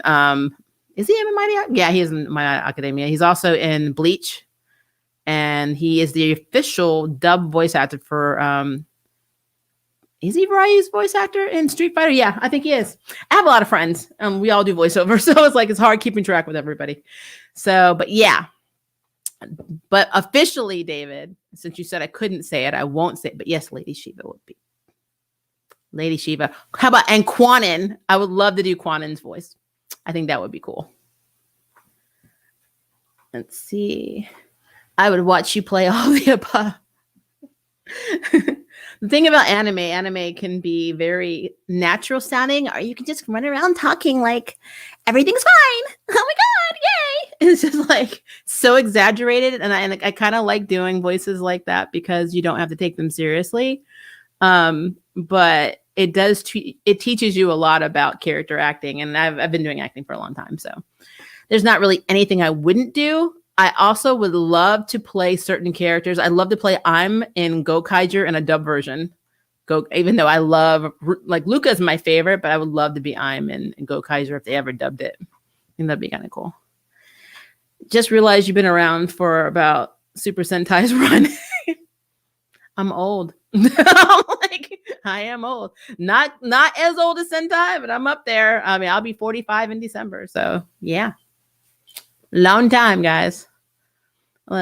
That's 6 shots Lady Shiva messing my boyfriend up. Ray, I would never do anything to make you have to drink more.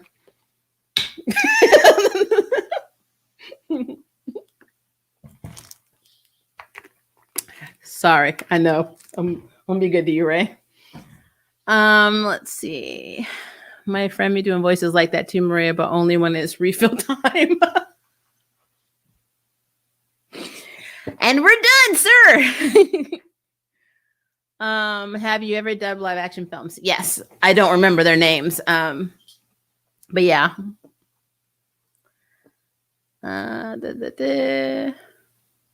Have you seen Madoka Magica, if you don't mind me asking? Yes, my daughter's obsessed with that show.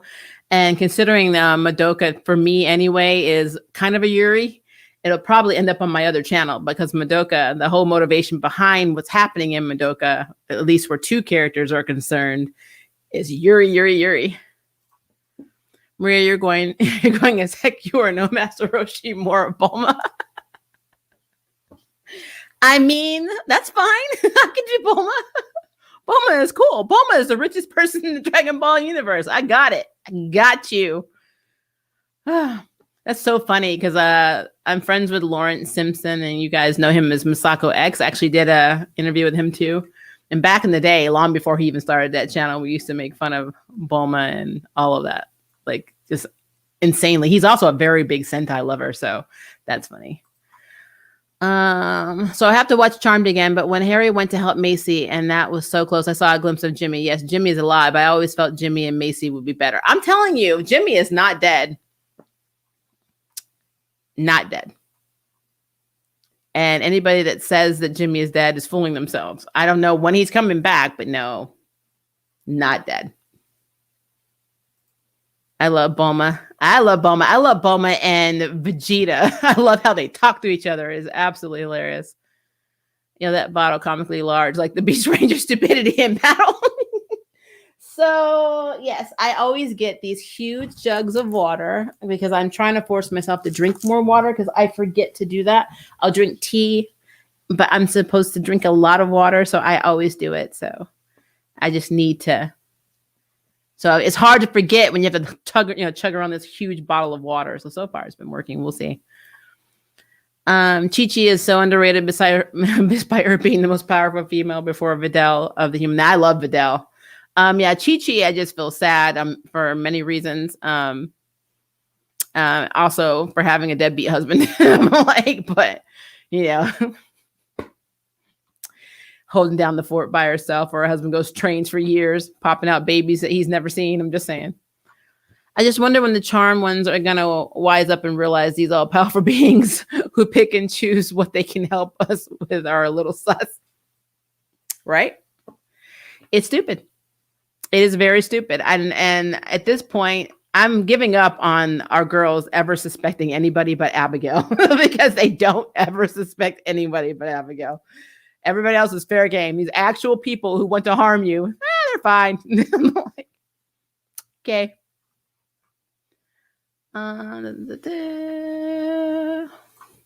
They're making Supergirl to follow the preteen and teen demographic. If they wrote for adults, it'd be a much better show. Yeah, and plus, I don't like all of the queer baiting they're doing with Lena and Kara. It bothers me greatly. Just poop or get off the pot. I still think it was Jimmy who found the girls when they came out of the Tome of Chaos, not Harry. He did seem so smooth walking up. I could see that. But even if that's not him, he's not dead. It would be stupid to kill him off that easily. So, yeah, I don't think that. Yes, Maria, drink those jugs of water. You will pass the test, Colorado for American. Ooh, Lordy. Ray. Soon I'll have to go to the bathroom. And if you make me go to the bathroom myself in this stream, I'll be very upset with you for making me laugh too hard. All right, we got a few more questions because I'm trying very hard to get us out of here before we hit an hour. I'm trying to be better so you guys can go to sleep on Sundays. Did you hear about Lena and Checkmate? I did not hear anything about Lena and Checkmate. So what is that about Lena and Checkmate? And will this be prevalent for our Tuesday stream? Because I'm going to review outside of Batwoman, because I don't have time to put Batwoman in when I'm doing Supergirl, Black Lightning, and The Flash all in the same night. Like, I can't have all of them together. So I need to figure that out. So Abby has been with them, helping them for almost 2 seasons now, and hasn't given them a reason not to trust her. They don't trust they don't trust the Perfecti come in being suspicious, and it's, oh, we trust you. I don't know why they do that. Like I said, Macy, it's not even a trust thing. She dislikes Abby because Abby kissed Harry in front of her, and Harry was showing attention to her. when she finally figured out her feelings. So that's what Macy's problem is. Macy holds grudges. And so it is what it is. It doesn't matter how many times Abby helps them. It doesn't matter. She kissed Harry, therefore she is trash to Macy. Mel shocks me though, but whatever. If you really want to mess with Rex, you should drink from a giant Lady Shiva water bottle. If I find one, I will do it. I'm like, I will. Let me find a Lady Shiva one. Let me find it.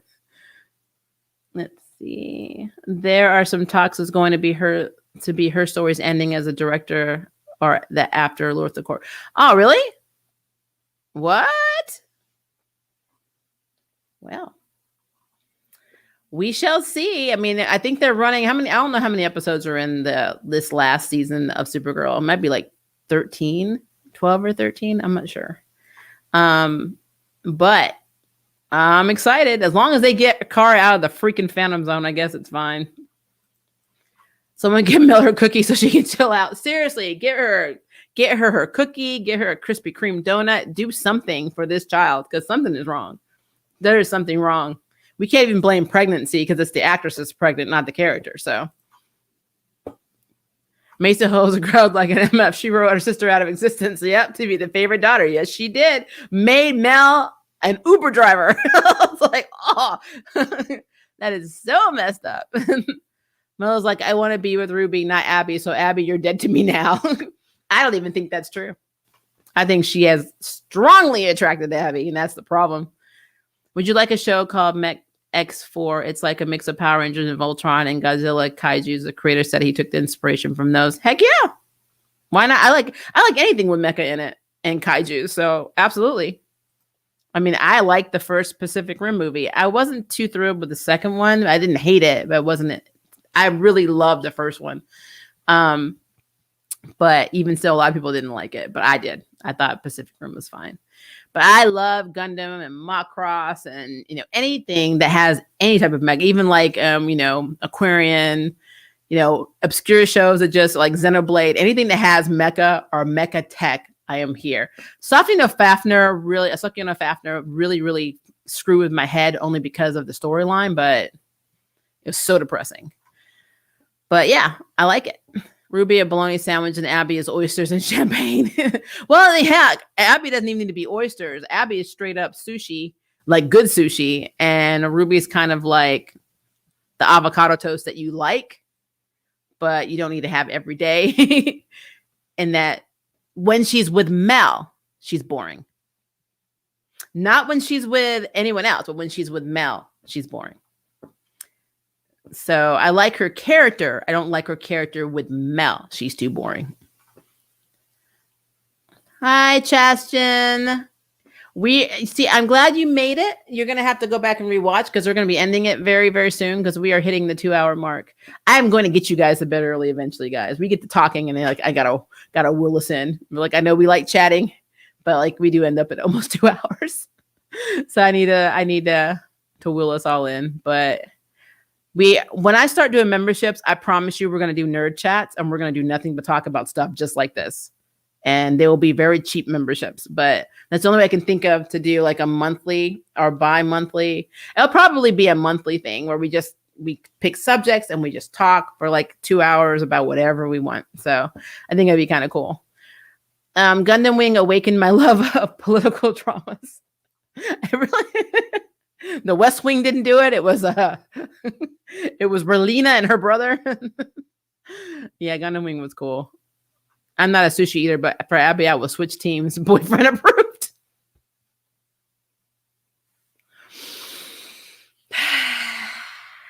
Ray.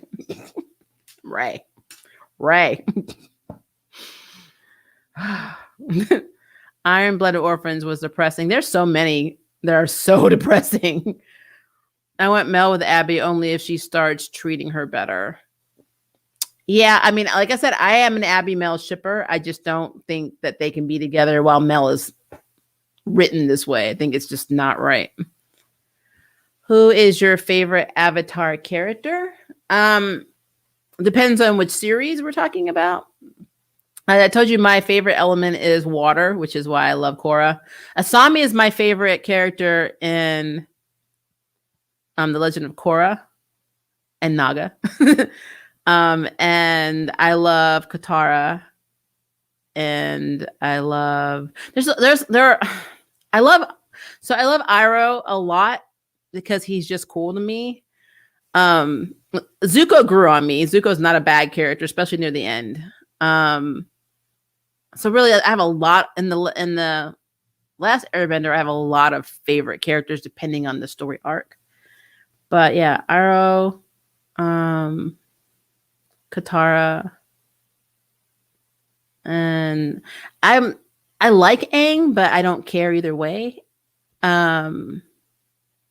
If he's, I mean, he can be in it. He's the Avatar, but it doesn't. I don't get depressed if he's gone. I love Toph though. Toph is very cool. So Toph, Katara, and Iroh are probably my favorites in the last Airbender. And then I love Asami. I think Lin is very cool. I love Kaya. Pema is cool too. I love Tenzin's wife. Tenzin's wife is adorable. There's just a lot of characters to like. But yeah, I think Asami, you can't tell, like, I have Asami. See Asami? I also have Korra. And then I have, I mean, I do have a Naga somewhere. I just don't know where I put him. But yeah, I love all types of characters. I'm into everything. Did you see the Dragon Prince? Yes. I love the Dragon Prince.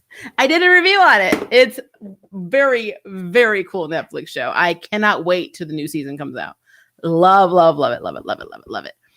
And just so you know, disclaimer, if you do not like Legend of Korra, you don't like Legend of Korra, that is your preference. I'm not going to jump on you. I'm going to be like, you're a hater. You're going to, I don't care.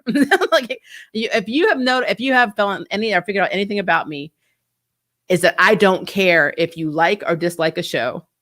I will respect your opinion. Just don't hate on somebody else for doing it. That's when I will take a poop on you, because I don't like people dissing other people for having a different opinion. And I don't like people that are hateful. So it is what it is. So you don't have to like Korra. This is not a competition. Me and Groove, one of my people that's normally one of my co-hosts on ATN, that hopefully we'll be doing it again in the future. It's just job is killing him. He is a Korra hater. I am a Korra lover. I have things like this across the board. I don't like MCU Captain America. I don't mind Tony Stark, Iron Man in MCU, and Blurred's the complete opposite. He loves MCU Captain America, can't stand MCU Iron Man. It is what it is. But I just had to throw that in there because, you know, people are like, why? Korra! I'm like, stop. Just stop. But yeah, but how can you not love the Dragon Prince? Look at it. Look at that face. So damn cute. Love him. But yeah. I watch your streams and reviews even when it's about shows I'm not into as much. Oh, I appreciate it. The one that's been haunting me has been this the Fate Wing Saga video that just, I don't know what it is, but I like I said, I did promise if I can't get this video fixed in some capacity, I will just end up doing a live stream. And if I've already decided that if I can't fix it by this coming up Saturday, I'm just going to do a live stream on Saturday, which will work out because technically the Power Rangers Dino Fury series is on hiatus till whenever Nickelodeon decides that they're going to bring it back. So yeah, I'm going to probably end up either doing a live stream or having the video somehow posted by Saturday. So we'll see what happens.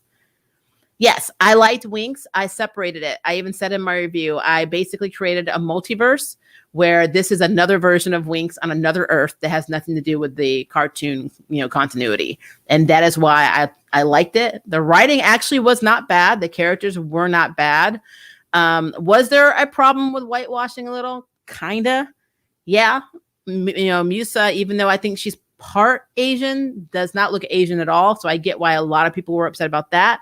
And then not even having Flora in it and referencing her and casting a girl named Tara who's white was kind of problematic. But at the same time, I separated this show, and in this show, it does not have a connection to the cartoon. Because I mean, even some of the characters are kind of hybrids of characters in the cartoon, but it aren't necessarily like Beatrix, for instance.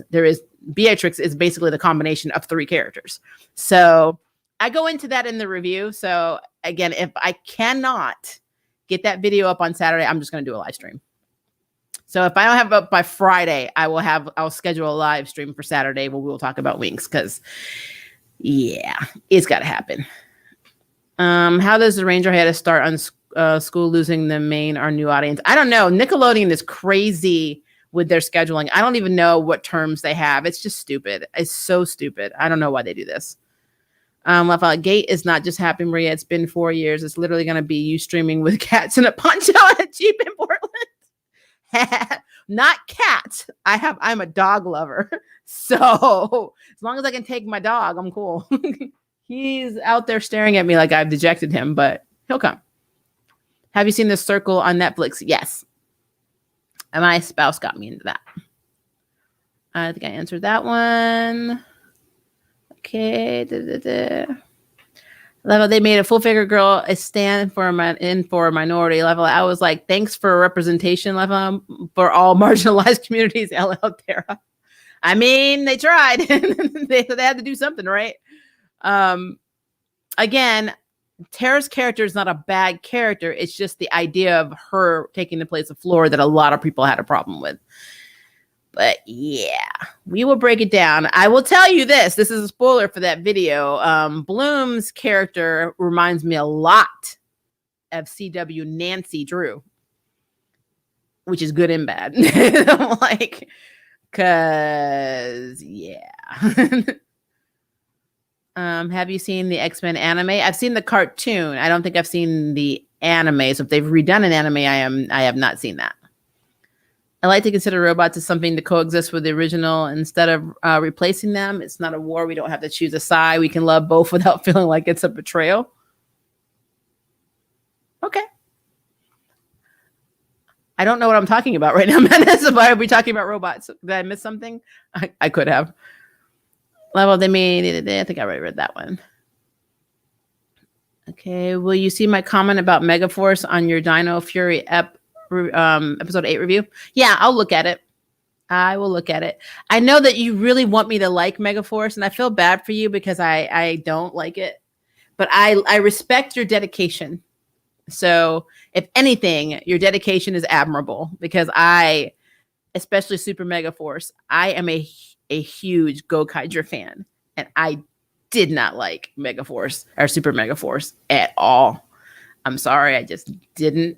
And I'm not one of those people that didn't watch it. I watched the series in its entirety, and I still didn't like it. So, yeah. Watch Ginny and Georgia on Netflix. I've seen that. I've seen Ginny and Georgia. My daughter got me into that series. That's a dysfunctional show. Dysfunctional. And the girlfriend of I can't remember the character. She had the friend that came out as a lesbian, and the one that played the girlfriend is the same one who is in why did it go out of my head? Oh, for the love of gosh. See, I'm telling you guys, I'm telling you what happens when you get old. I'm gonna find it. Hold on. Because the actress was in this show.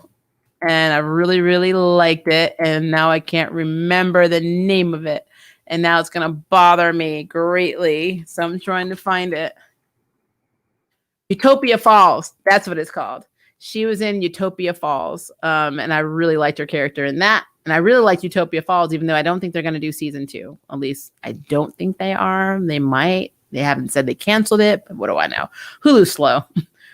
Have you seen Supernatural? I have. I've only seen the first 2 or 3 seasons. But my girl, Quarter Life Jam, who you'll see on the channel a lot more soon, she is a huge Supernatural fan. So what I lack in knowledge of Supernatural, she makes up for because she's seen it all. So it is a thing. You don't have to like Megaforce from Exclamation. Might not hate the story, which I could say super mega haters take a super mega L. If you rewrote the story manual, I probably would like it. I just don't like what they did. That's probably a better way of saying it. I don't. There's so much they could have done with that, with especially Super Mega Force. I would have just recast. I made a completely different story for Gokaiger, but you know, it is what it is. It is what it is. And this is my last question because we're over 2 hours, so we definitely need to have people go to sleep, or if they're getting up, start their day, so they don't have to be with me the rest of the evening.